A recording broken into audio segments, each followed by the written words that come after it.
Good afternoon. Welcome to this week's episode of Living in the Texas Hill Country. I'm Carly Howe. I'm the Blanco County Ag and Natural Resources Extension Agent, and we have Liz again this week.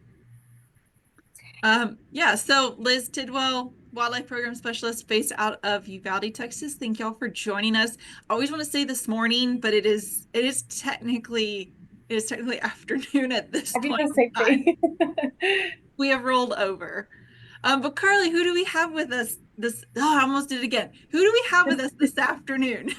Not this morning. We This have morning. Kyra, and Kyra, you're gonna have to say your last name for me because I butcher it every time. Fair enough. I'm Kyra Sucharski. I'm the Disaster Assessment Recovery Agent for Disaster District 12. So it's kind of like the Central Texas area. I'm based out of the Travis County Extension Office, but I cover 10 counties kind of surrounding Travis County. And I work with the Disaster Assessment Recovery Unit as part of Texas A&M AgriLife Extension.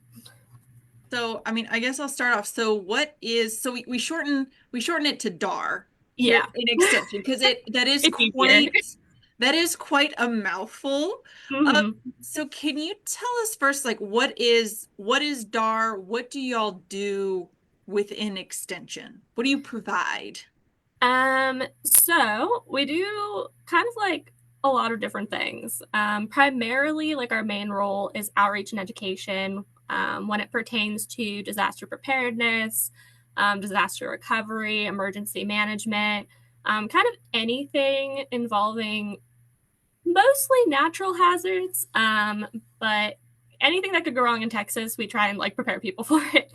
And that's like 90% of what we do. And then the 10% is kind of like we call it blue skies and then gray skies. So during like gray skies, we get deployed.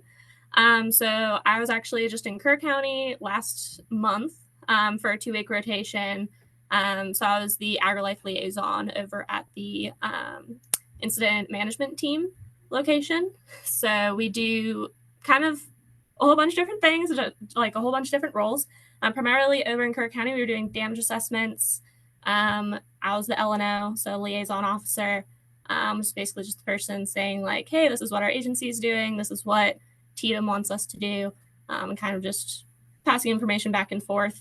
And then we had our staging area management team. So they were, looking at large pieces of equipment from the task forces going in and out. So like search and rescue teams, and just like making sure that they are moving through. And then we also had people stationed down in San Antonio to also track them going in and out as well, like over at the Tita warehouse. So. And I think I'll say the DAR unit is relatively new. Am I wrong? It's Yeah. it, it's been here, but it didn't really have its own umbrella, I guess. Mm-hmm. Okay. Yeah, so we officially became like a thing in 2019. We got approved by the Texas legislator. They gave us a budget. They're like, "Yep, you can have a DARA unit under Texas A&M." They had a handful of agents who had kind of signed up for it, and then of course COVID happened. So that was their first major incident, and they were deployed for about 2 years constantly on the road, trying to get testing kits and face masks and all the things all over the state. So they were kind of like calling themselves a Pony Express. And that was before I joined. So I got to miss out on all the fun. But they expanded the team back in 2024. How long have I been here? I guess That 2020. sounds The right. math game. The math Yeah, game. And you're like, wait a minute. 2023. Yeah, so 2023 is when it expanded. So they added a whole bunch of people. So now we have a DAR agent for every single disaster district in Texas. And some of them are a little bigger than others. Some of them are smaller, depending on like population size and also kind of like how TDM has their map set up. So I know like some people have like 20 counties, other people have like 3. It just depends like where you are. I always kind of wondered that because there's some people that I'm like, I don't really know what county, but it makes sense to base it off of population rather than just like everybody gets X number of counties because yeah, more people is going to need more help. Yeah, the Houston Makes area is sense. definitely like districted pretty small. Heavily. Yeah. Yeah. I can appreciate that. Mhm. So I guess, so obviously we are doing this little talk since obviously we have had a few rather large disasters here in Texas recently. And obviously with hurricane season right around the corner, which luckily in the Texas Hill Country, we don't have to generally worry about getting the major brunt of that. Mhm. Obviously the flooding in Kerrville, in Kerr County. We thought that this would be a great thing to talk about because you also never know when you're going to have disasters like wildfires, which again in the Texas Hill Country, not generally an issue. I'd say probably flooding would probably be the major thing because even tornadoes, not really much of a thing. So we're pretty lucky here in Yeah.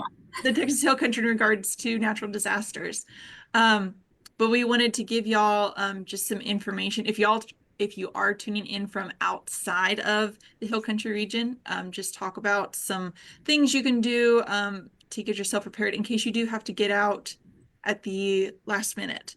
So I guess how should people plan? I guess I don't even know where to start. What is a good place to start? So there's like a very basic, like step-by-step process on how to kind of build an emergency plan for your household. And the reason like building a plan is important is first and foremost, it's gonna potentially save you and your family's lives. Like that's why you want to have a plan in place. You want to have a kit ready to go, because when push comes to shove, something happens, you want to make sure you can either evacuate safely or you're going to shelter in place safely. And knowing where things are, what kind of people are around you, like that's just going to help in the long run. And in Texas, it's not like if a disaster is going to happen, it's when. This like Texas has it all. We have earthquakes, we have hail, we have windstorms, obviously hurricanes, like flooding, fires. So yeah, like it all comes here. But I have like a general like 5-step process that I typically try and recommend. So the first thing you want to do is kind of just gather the people in your household. So family members, whoever's kind of living with you, you can involve neighbors, roommates, just to kind of throw some ideas together, kind of assign roles and responsibilities, talk about any like medical issues, disabilities, just like special needs of like different people in the household. Obviously, like younger children, people who might be elderly, people who might not have English as their first language, so they might need some help with some of like the emergency communications that are coming out. It's kind of like your first step. Second step is kind of like that recognizing, those special needs of like the household members. And then the third one is going to be getting all of your important documents together. I think a lot of people kind of forget about that. It's like, I got the keys, I got my phone, we're good to go, got my people. And absolutely life above anything else. Like grab the people who are important and exit. But it's such a pain in the butt having to replace a birth certificate or a driver's license or making sure that you can prove like, yes, I own my property or I have a lease or I have whatever, or like, here's my insurance information. Like having that on hand is just such a lifesaver in the end because you don't have to go through a plethora of like paperwork and trying to prove who you are and all that. And then kind of like getting all of the information of like identifying hazards in your area, whether it's obviously anything Mother Nature can throw at you, or it could be if you're downstream of a dam, if you live near a nuclear power plant, if you live near something that's going to provide like a technological hazard is kind of what we call it. Knowing what kinds of things can happen, like if you're in an area where the power grid goes out quite frequently, if it gets too hot or too cold outside, knowing how to kind of sustain yourself without power for a little bit.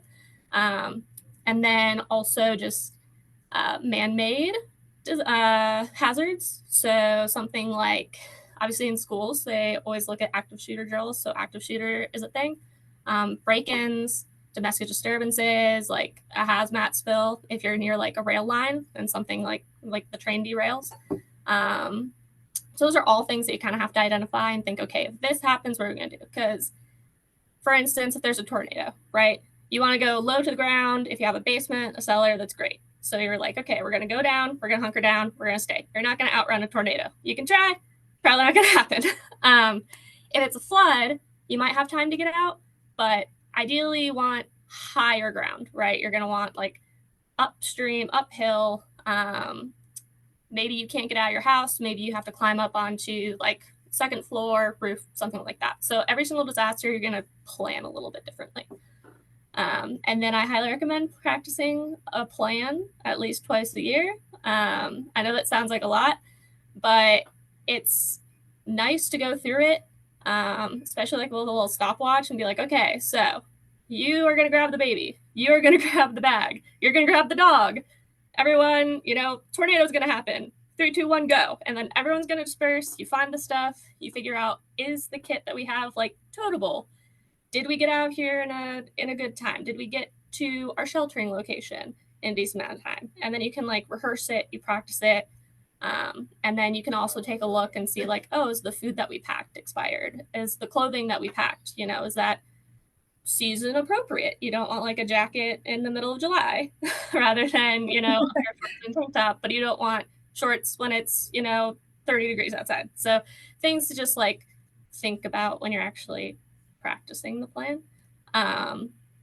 But yeah, so it's really just looking at what kinds of things might affect your area, knowing what issues people in your household may face, and then how best to kind of go about that to try and make you and your family and your household members as safe as possible. And so something that I would want to point out is whether you're going to evacuate or you're going to shelter in place. Those are kind of like the big things that you should keep in mind. So if you're going to evacuate, you want to identify evacuation routes. If you get separated from your group, what rally point are you going to use? So like, hey, cell phones might be down. Also think about like an alternate communication plan, whether that's like flares, a whistle, smoke signals, whatever you have, whatever works. Kind of like communicating like, hey, we're going to meet at this community center. We're going to meet at the top of this hill, or we're going to meet at wherever. So you're like, hey, if we get separated, this is where we're going to go. And then if you're evacuating, I would recommend having a go bag. I'm going to kind of talk about the difference between like a go bag and what I call like an emergency kit. Kind of interchangeable. There's like a slight little nuance between the two. And then for sheltering, you want to know like where all your stuff is and is it easily accessible in an emergency.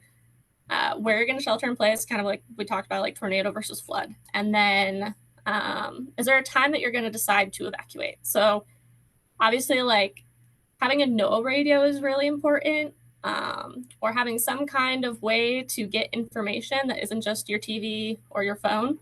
Because again, Wi-Fi might be out, cell tower might be out. You might not have power in general, so you're not going to get cable.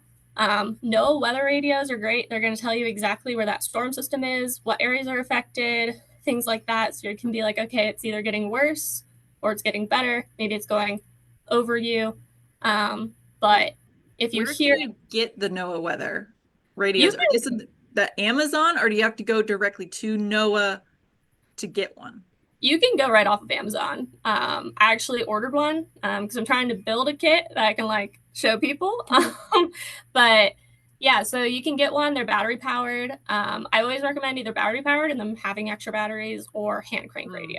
Hand crank is great. It gets annoying, but like it's gonna work. So. It's gonna work. And for y'all, so NOAA it's the National Ocean. Oh gosh, the abbreviation is NOAA. It's not like the person's name. It's what is it? National Like Oceanic and Atmospheric Association. I think so. It's been a while since I've seen it actually. I always just call it NOAA because it's so long. So yeah, so if you go to like search on Amazon, it's NOAA, not NOAH. Yeah. Just to clarify for y'all. Yeah. Thank you.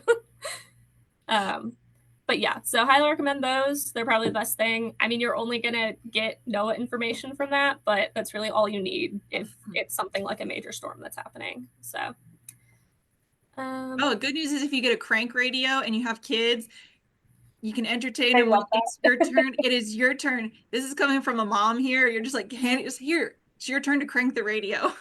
Absolutely. It's really important to find things for kids to do as well, because especially for like younger kids, they might be freaking out. They're like, I don't know what's happening. This is stressing me out. Like, this is scary. Even just a crank radio, having them just sit there and focus And on that. just Great. crank to their little heart's content. Yeah.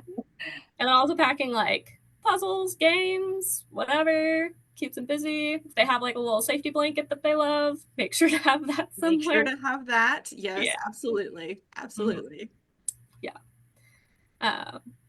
But yeah, so that's kind of like the plan side of things. And then we're talking about building a kit. There are kind of two main ways that I kind of think about. So there's a go bag, and then there's your emergency kit. And again, they're kind of interchangeable. You can tote an emergency kit, that's fine. But the go bag, otherwise known as like a bug out bag, I never heard about that until I got here. My boss mentioned it. And I was like, I've never heard it called that, but okay. Basically, this thing, think like a hiking bag, something that you're going to grab, you're going to go, you are heading out. Basically, you just want 72 hours worth of food and water, maybe one to change the clothing. Usually you're going to use this for evacuation only because you're just going to bring the essentials. So first aid kit, medications, a flashlight, your important documents and IDs. And then I always recommend bringing some cash because if there's like a huge power outage, ATMs are going to be down. Card readers are probably going to be down, but everyone can accept cash typically. Typically people can accept cash. Sometimes checks, almost always cash. So highly recommend having that as well. And then you have like your emergency kit. So this is going to be like up to a week's worth of food and water. So like a little bit longer term. You're going to have a few more changes of clothes, ideally. Can be used if you're sheltering in place or if you're evacuating. If you're going to evacuate, I highly recommend this be like a massive like roller duffel bag or something that you can like easily cart out. And then things to consider adding. Again, like these can also be in your bug out bag, but duct tape, engineer's dream. Like you can fix you can fix people make dresses with duct tape. You can do anything with duct tape. Yes. Duct tape is fantastic. Love to have it on hand at all times. Tarps as well. This can be used to like, you can cover furniture with it. You can cover a window. You can make like a makeshift patch for your roof. So like if there's a storm damage, if there's like a small little hole that gets up there, you can throw a tarp on over it and then you're at least not getting inundated with water. Blankets and sleeping bags, I would recommend having this in a bug out bag. However, definitely have it in an emergency kit, especially if you're evacuating. Extra sets of toiletries, maybe beyond like what you would just grab, like toothbrush and toothpaste. Maybe you have like a few more options in there, like shampoo, conditioner, things like that. Weather radio. Regardless, bug out bag or emergency kit, highly recommend having it. But if you're sheltering in place with your emergency kit, for sure, please have the weather radio. And then face masks. I know everyone says face mask and they're like, oh, because COVID. Yeah, sure. But it's also very important if you're doing any kind of like debris cleanup. Let's say there's a fire either in your house or near your house. You don't want to like breathe in all of the particles that are in the air. So having like an N95 mask is so lovely to try and like keep that gunk out of your lungs. Also after a flood, mold is an issue. And also people don't really think about it. Water comes from everywhere. Sewage does get mixed into the water that is going and flooding your house and your neighborhood. So highly recommend if you're going to go in, you're going to clean out whatever, muck out your place, wear a mask so you're not breathing in anything that was in that water. So that's just something that I would recommend having in there, personally. So, okay, maybe you're going to touch on this and I'm just jumping the gun. What about, because obviously like having water stored is not necessarily, because water weighs a lot. I forget how much, like, I forget how much it is, like how much a gallon of water weighs or it's a lot. Water weighs a lot. Somebody told me yesterday it was 8 pounds per gallon. Okay. Yeah, something I like didn't that. fact check it. I think that's right though. Okay. So yeah, so it's not exactly feasible to pack your own water. But what about having, nowadays they have a bunch of like, you go backpacking, you can have like a water filtration device that's like basically like a pretty well a glorified straw that you can drink through and will filter out a lot of the really gross stuff. Is that something that you recommend throwing in one of your bags? Yeah, honestly, if you have some kind of like either water purification, they do have like drops and also like tablets you can use. So if you have like a little water bottle, you can like shake it up in there. I used that when I was like going and studying abroad for a month, because they were like, "Hey, don't drink the water here unless you unless you purify." I'm like, got it. But also like Life Straw, fantastic. So if you Oh don't yes, have that's what to it's go to called. water source, Yes, yeah, that just is what it's called. fill it on up, you're good.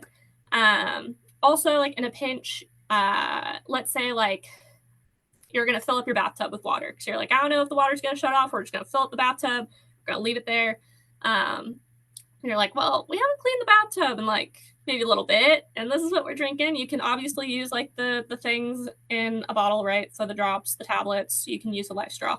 But if you don't have any of those, you can use a little bit of bleach. Please read the instructions on the bottle because you don't want to drink too much bleach. But if you dilute it enough and you stir it, you let it sit for a while, it'll be fine. It will help clean out that water.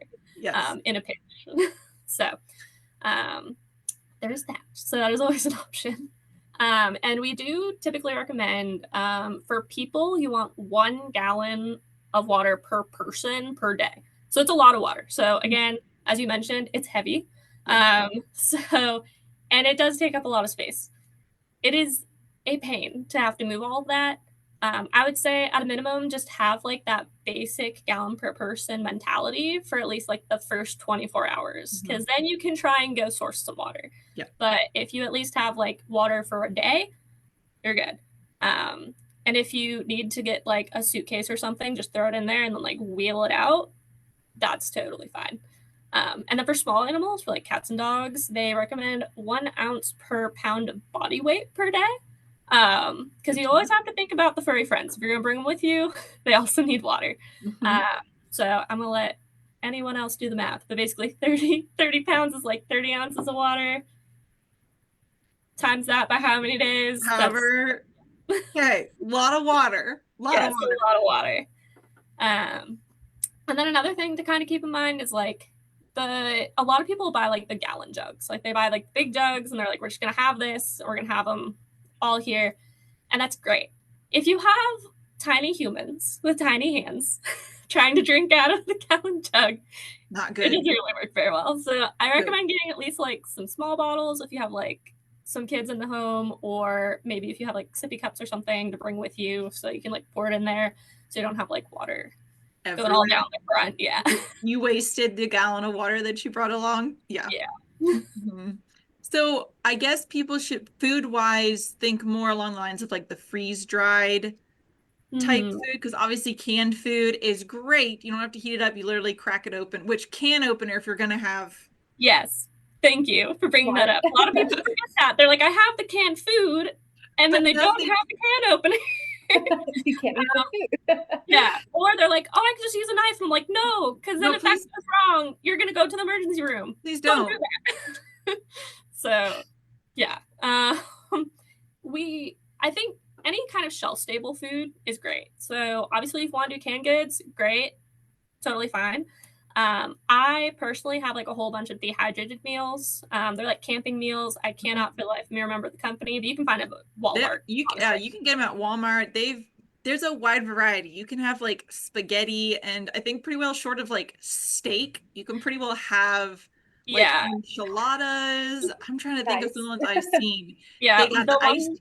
Oh, go. What are some of your personal favorite? What are some of your personal favorites? I have had the ice cream before, actually. Pretty good. It's not interesting. Yeah. But the one that I really like, they have like a mushroom risotto, and it's so good. Like I would eat it just normally. Just normally.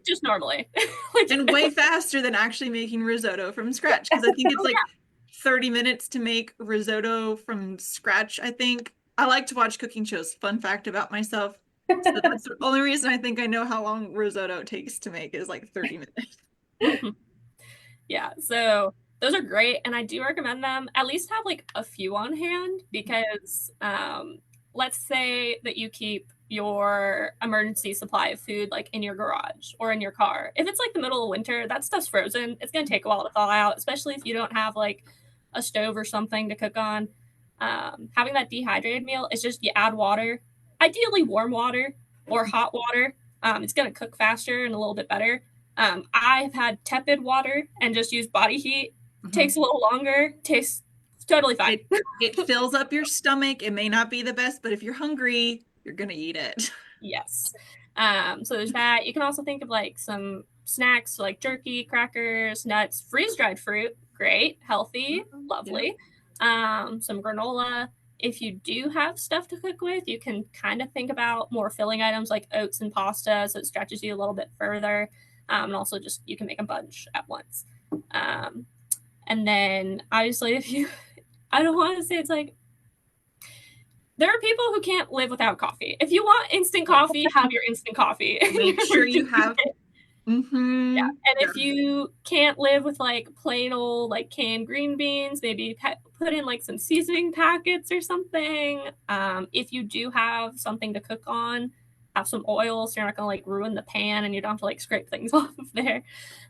So those are like all things you can do. Obviously have forks, knives, spoons, something to actually eat the food with. That's another thing people forget. It's like, oh yeah, I have the can opener, I've got the can, we're good. And it's like, how are you gonna scoop it out of the can?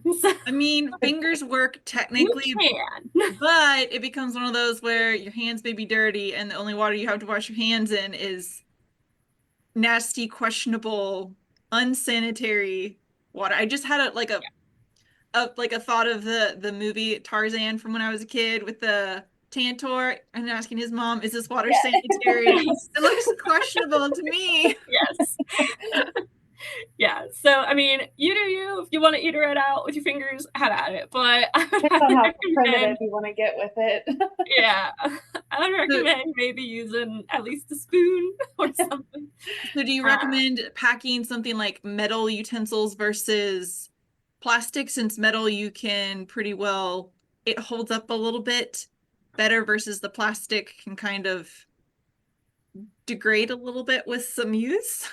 Yeah, I would say it depends on the situation. Like disposable is great if you don't have any running water to spare to like clean your dishes off. Just go with disposable. But if you have the ability to clean everything off, like obviously you're gonna need some dish soap, maybe like a towel or a sponge. Have at it. Have the reusable because they are going to hold up a little bit better.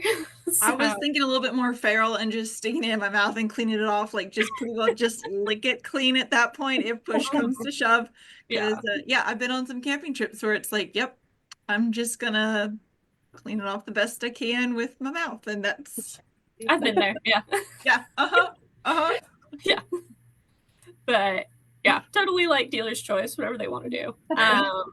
And then there are like some different camping stoves that I would recommend. A lot of places are switching over to like electric stoves now, which I personally love because I don't have to think about like, oh my God, did I actually leave the gas on? And I'm like, is that going to be an issue?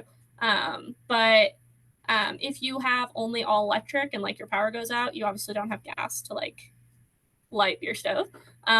So they do have camping stoves. They're relatively decent in price. You can do like a rinky-dink camping one if it's just you yourself and you're the only one eating. But they have propane, butane stoves. They have wood ones, which are like a little annoying to get started, but you can do it. They have like little wood pucks and stuff like that if you need that. Highly recommend matches and lighter. An improved stove that I have learned since I've been here is using a terracotta pot. Kind of flip it upside down, put it on like some bricks. Yeah, it's almost like a little fire pit. You just have like some kindling inside, and then it apparently works. And also, if it's just like really, really cold, you can use it. Obviously, don't put it like on carpet or anything like near anything flammable. But if you have like cement, if you're outside in the dirt, you can use it. That's fine. But yeah, so in a pinch, you can use a terracotta pot. I was so fascinated by that once I heard I'm gonna have to test this out now. Like I've heard about it, but I've never. It's one of those things where you see it and you question. You're like, is this just like internet magic, or does this actually work? Yeah, apparently they had like a cooking class with it like Ooh. a few months ago. Like I think another DAR agent did a cooking class with it, and I was like, oh, that's so cool.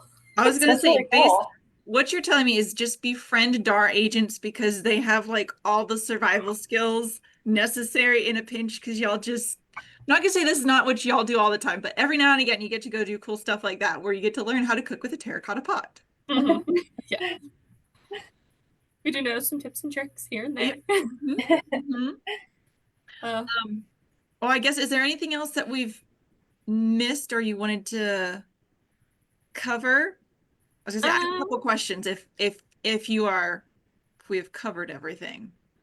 I think we've covered a lot. There are like little things here and there that aren't gonna be like super duper. Again, like your emergency kit, your go bag items are gonna be kind of like unique to you. So like Mhm. if you need prescription medication, one, have a prescription on hand so that people know that you actually can refill it. But also like over the counter medication, like food and cold medicine, maybe some Pepto Bismol, maybe allergy medication, whatever you might need.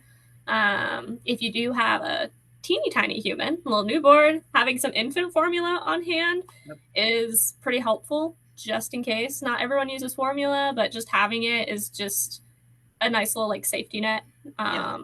just in case. And then for electronics, cell phone, fantastic. Make sure you have a charger. Make sure if you have a power bank, that's great. Not everyone's going to have that, but if you have a car, just having, if you can plug it right in with your charger, fantastic. If you need like a little adapter, also like make sure you get one for your car. And then you can also look into like portable generators. I have like a really like tiny one in my office that I can use for like my laptop, my phone, what have you. But I have like a bigger one at home that's solar powered. It's an electric one. It sits like inside my little like window bench seat. My parents, they were kind of affected by Hurricane Helene. They were fine, but they lost power for a while, so they got like a gas powered generator. Those are great. They power so much. But one thing I need to say is don't put it inside. Do not have that inside your house. Don't put it inside your garage. You don't want to breathe in any of the fumes that are coming out of that thing.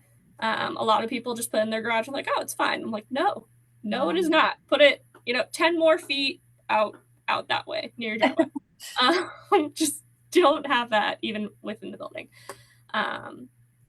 But yeah, other than that, it's really looking at animals a little bit. So if you have like furry friends, having vaccine records on hand is helpful. So if there is an animal sheltering situation, you need to drop them off somewhere, or if they're staying in a hotel, some of them will be like, hey, have they had their rabies shot? So you're like, hey, I have it on paper. They have rabies shot. They're good.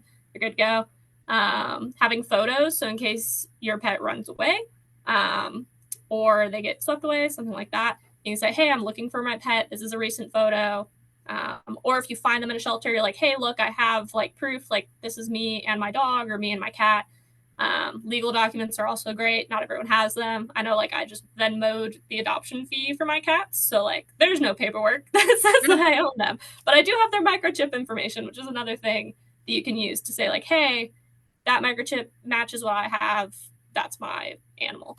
And then for like larger animals, like if you have a cow or a few cows, or if you have a horse, having a plan of what you're going to do with your larger animals is definitely something I would recommend. So either having a trailer that's big enough to transport them, or getting a trailer that's big enough to transport them, knowing where you kind of want them to go.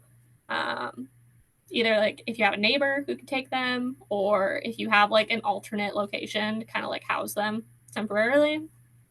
Just kind of some things to think about. All right. So do y'all have, oh, go ahead, Carly. Are you sure you can Yes, go? go. Okay. I had a question about kind of going back to the bag and maybe having some food items in there. I was thinking, if you're lucky and you don't experience anything for 10 years and you do have one, and then you think, oh my gosh, all my food's expired. So I've been preparing this, for years, but now my food's expired. Now what? Is there like a schedule? Like, should people be checking that yearly? Or what's your recommendation? Yeah, so I think probably like an annual cycle is ideal. Even if you want to do it every like 6 months, like kind of like with your home maintenance cycle or whatever, like changing the seasons, spring cleaning, whatever, just like take a look in there. If things are going to expire soon, use them and then just go grocery shopping and replenish the items that you're taking out to use for dinner that week, or snack on.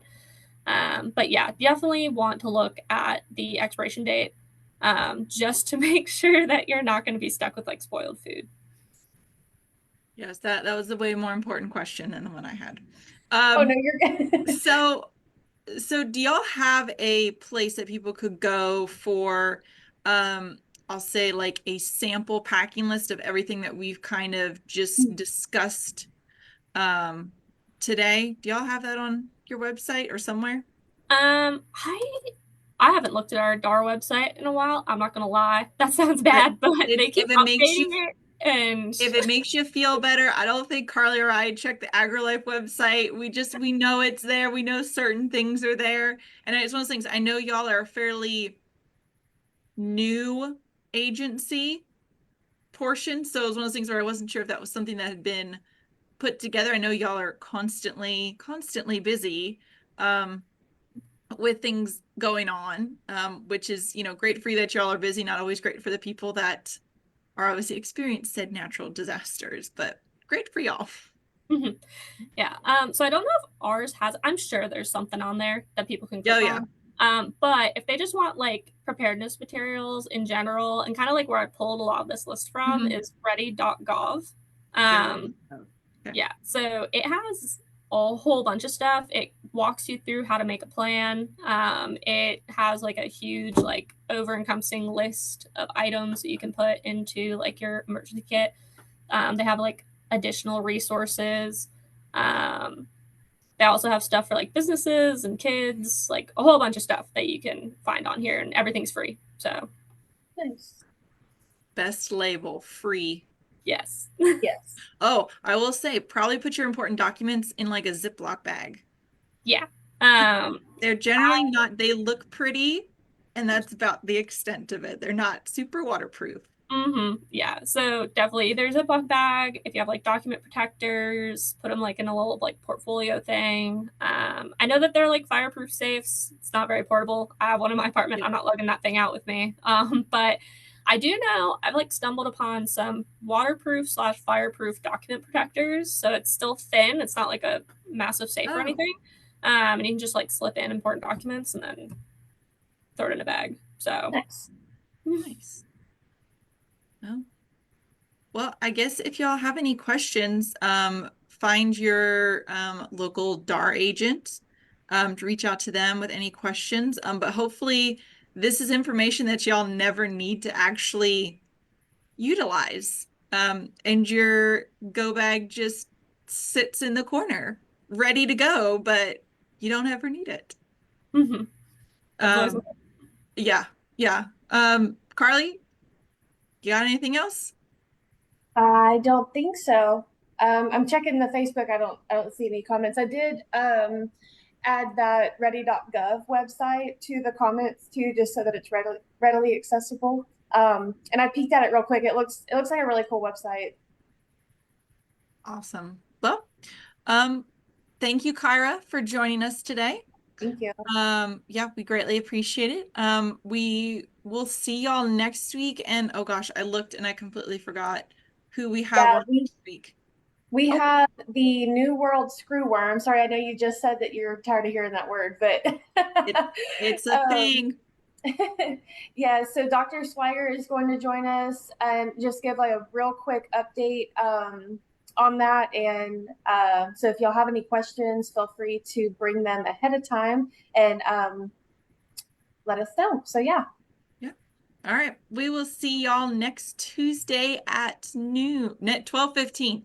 Give y'all time to heat up your lunch. But we hope y'all have a great rest of your week and we'll see you down the road.